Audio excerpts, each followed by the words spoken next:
بہت ضروری ہے کہ انسان اپنے وجود کو اس قابل. تو جب انہوں نے دیکھا کہ کچھ نہیں ہو سکتا ہے وہ مایوس ہوئے. تو بہرحال آواز آئی کہ کسی نے میسج بھی ہے کہ فلانے بازار جاؤ اور وہاں پر جو شخص جو بازار میں داخل ہو اس کے پیچھے پیچھے جاؤ. تو یہ بازار پہنچ گیا تو دیکھا ایک بوڑھی سی خاتون بازار میں داخل ہوئی تو اس کے پیچھے پیچھے گئے. تو بوڑھی سی خاتون جو تھی اس کے پاس ایک تالا تھا اور وہ اپنا تالا بیچنے آئی. تو جس دکان پہ بھی جاتی تھی تو وہ کوئی اس کی قیمت جو ہے وہ 4 درہم 3 درہم اس طرح لگاتا. بوڑھی عورت کہتی ہے مجھے 6 درہم کی جو ہے وہ ضرورت ہے. لیکن کوئی بھی اس کو خریدنے کو تیار نہیں ہے. نقص نکالتا ہے کہ یہ تو ایسا ہے، یہ تو خراب ہے. ایک دکان پہ جب گئی تو اس نے بولا کہ مجھے 6 درہم چاہیے. دکان والے نے پوچھا 6 درہم تمہیں کیوں چاہیے؟ کہا میرا بچہ مریض ہے، مجھے جو ہے وہ اس کے لیے دوائی کے لیے پیسے چاہیے. تو اس نے کہا تمہارا تالا تو بہت مہنگا ہے، یہ تو 6 کا نہیں ہے، یہ تو 25 درہم کا ہے. بولے لوگ 4 درہم میں نہیں خرید رہے، تم 25 درہم کی بات کرو. کہا ہاں آپ کی مرضی ہے، بہرحال آپ نے بیچنا ہے تو بیچیں، لیکن اس کی قیمت بہت زیادہ ہے. بوڑھی نے کہا چلو بک رہا ہے، چلو بیچ دیا اور خرید کے چلی گئی. تو وہ شخص پیچھے پیچھے تھا، وہ کہہ رہا تم کاروباری آدمی نہیں ہو. کہا کیوں؟ کہا پورا بازار جو ہے وہ 4 درہم سے زیادہ نہیں خرید رہا، تم نے اتنے پیسوں میں خرید لیا. کہا میں نے تالا نہیں خریدا. کہا کیوں؟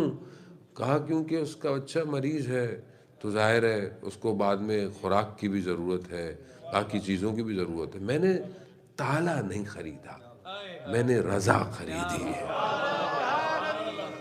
یار اب یہ انسان کے اپنے اوپر ہے کہ انسان اپنی محتاجی کو کس کے لیے پسند کر رہا ہے. چوتھے امام صحیفہ سجادیہ میں فرماتے ہیں اللہم صلی علی محمد.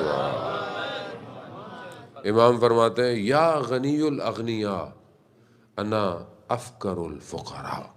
اے بے نیازوں میں سب سے بڑے بے نیاز، میں محتاجوں میں سب سے بڑا محتاج ہوں. اب یہ محتاجی اسی کی بارگاہ میں. رسول خدا ارشاد فرماتے تھے فقر و فخری، میرا فقر، میری محتاجی میرا افتخار ہے. اب انسان اس کی بارگاہ میں اپنے آپ کو دے، پروردگار میں محتاج ہوں تیری بارگاہ میں، تیرے علاوہ کون ہے جو میری اس محتاجی کو دور کرے گا. میں ہر چیز کے لیے محتاج ہوں.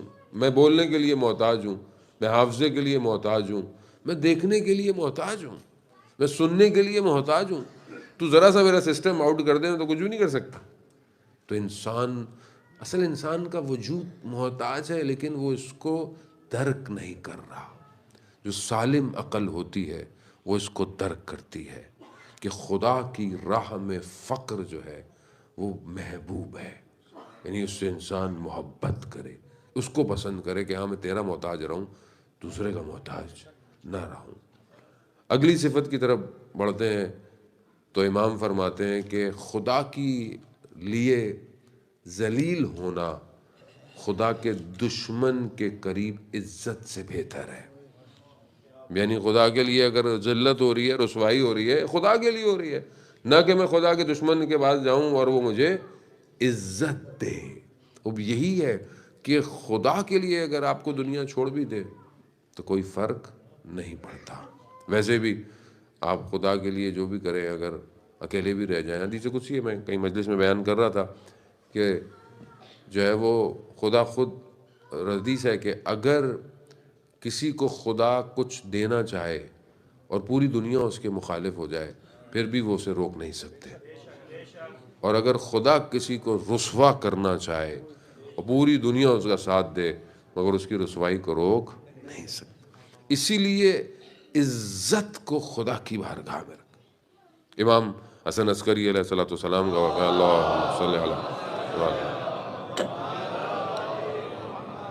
امام کا واقعہ ہے کہ امام کو انہوں نے بہرحال زندان میں ڈال دیا اور زندان میں رکھا تو کافی دنوں تک خشک سالی ہو گئی سامرا کے اندر.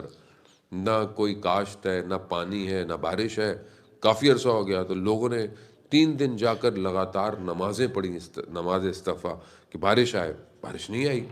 تو ایک دن وہ عیسائی جو تھے وہ اپنے ایک پادری کسی کے ساتھ گئے، اس نے ہاتھ اٹھایا، بارش ہو گئی ہے. مسلمانوں کی بڑی بے عزتی ہو گئی. مسلمان کہہ رہے ہیں ہم 3 دن سے نمازیں پڑھ رہے ہیں پھر نہیں ہوئی.